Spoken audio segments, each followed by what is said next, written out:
Сәлем достар, сіздермен бірге Олжас Менғали. Астана Women's Grand Prix 2022 жыл 25 қыркүйек. Бибісара Асаубаева және Полина Шувалова. Полина Шувалова көп партия ұтылды, бірақ сонда да салы суға кеткен жоқ және сағы сынған жоқ. Өте керемет мықты ойыншы екен. Өмір деген осындай төзімді, сабырлы болғанды қалайды. Кеттік, партияны тамашалайық. D4, ATF6, C4, E6, ATF3, D5. Queen's Gambit, Declined деген ол нені білдіреді? Қабылданбаған, уәзір гамбиті дегенді білдіреді. At C3, піл E7, піл F4, патшаны сыра кіргіздік, E3 және at D7. Және C5. C5-тің ең басты мақсаты неде? Ең басты мақсаты бұл жерде мына пілді іске қосқызбау. Көрдіңіздер, мына піл деген осы сарбаздардың арасында тұрады да және қиналады. Ең басты осы идея. Егер де болашақта мүмкіндіктеріңіз болса, Штайниц, Ласкер, осы керемет бір партия бар. Мүмкіндіктеріңіз болса, осы идеяны өте жақсы жүзеге асырды. Вильгельм Штайниц. Мүмкіндіктеріңіз болса, интернеттен іздеп көріңіздер. Әрине, дәл қазір бұл жерде Полина бұл идеяны әрине біледі және оған қарсы тұрады. At H5. Бұның ең басты мақсаты мына F4-тегі мықты пілді көзін жою, мықты пілдің көзін жою. Өйткені егер де ақтар деген сарбазын H3-ке қойып, пілді мына H2-ке қойға мүмкіндігі болатын болса, онда қаралар кәдімгідей қиналады. Әрине, соны болдырмау үшін Полина бірден піл at H5 деп жүр. Піл D3, жедік және B6. Бір кереметтілігі, ең бастысы қазір Полина мына пілдің мәселесін шешкісі келіп тұр. Егер де бұл мәселені шешетін болса, онда қаралар ешқандай қиындыққа тап болмайды, бәрі дұрыс болады. B4, C6, патшаны сыра кіргіздік, A5, көрдіңіздер, бірінші сарбазды шығарады, содан кейін ғана пілді A6-ға қояды. Көрдіңіздер, өте маңызды іс-әрекеттер. Былай қарасаңыздар, қарапайым, бірақ осындай жерлерде ойыншының мықтылығы көрінеді. A3 және піл A6. Осымен Полина бүкіл алдында туындаған барлық мәселелерді шешті. Мысалы, ақтардың ешқандай басымдығы жоқ, бұл жерде айтатын осы жағдай.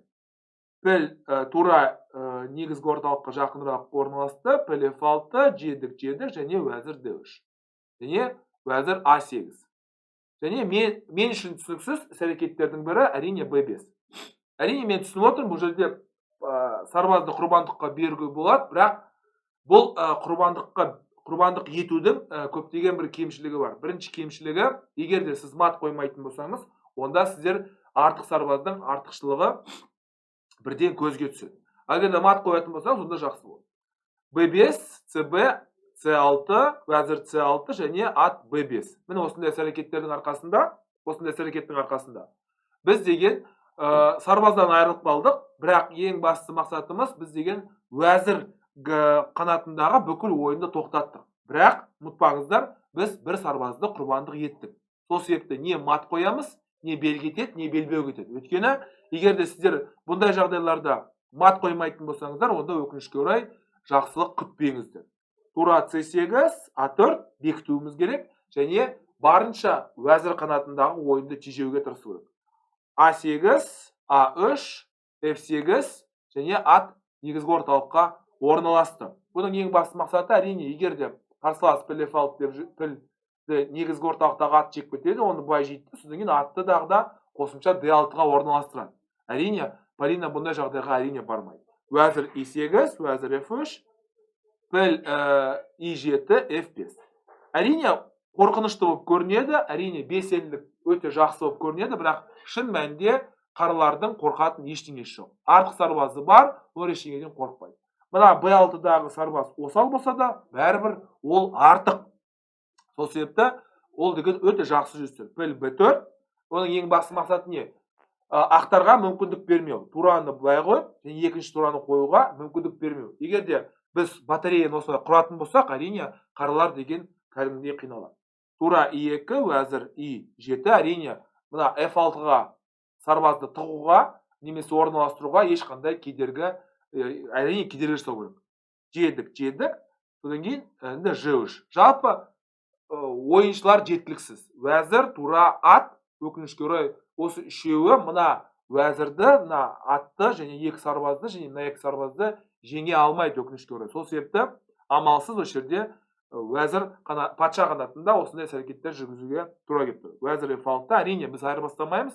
Егер де айырбастатын болсақ, онда жағдайымыз мүлдем қиын болады. Уәзір F5, H4, G4. Бұл жерде әрине біз Вильгельмштайнес ережесін есімізге түсіреміз. Ол не деді? Егер де орталық тұрақты болатын болса, онда оң қанатта және сол қанатта емін-еркін шабуыл жасасаңыздар болады. Уәзір F6, H5, уәзір E7, H6, G-дік және уәзір G7. Бұл жерде не айта аламын? Өкінішке орай күш жетпейді. Күш жетпегеннің салдарынан мат қою мүмкін емес. Мүмкін емес, сол себепті ерте ме кеш пе эндшпиль болады. Эндшпильде ақтар деген кәдімгідей қиналады. Уәзір E3, ат G6, G-дік және уәзір E6, G-дік. Енді осы жағдайдан бастап қаралар тек қана қаралардың ғана ұтуға мүмкіндігі бар. Ақтардың ұтуға ешқандай мүмкіндігі жоқ, өйткені патшасы онша емес. B5-тегі ат іске қосылған жоқ, сол себепті қазір көресіздер. Тура C2 әрине қомағалар қатарына кіруге тырысады, F4 және B8, C жолын басып алуға тырысады, F1, C6. Бұл жерде кімді есімізге түсіреміз? Біз атақты Филидор ережесін есімізге түсірсек болады. 6-шы және 3-ші қатарды ерекше жақсы көреді. F5, G-дік және C6.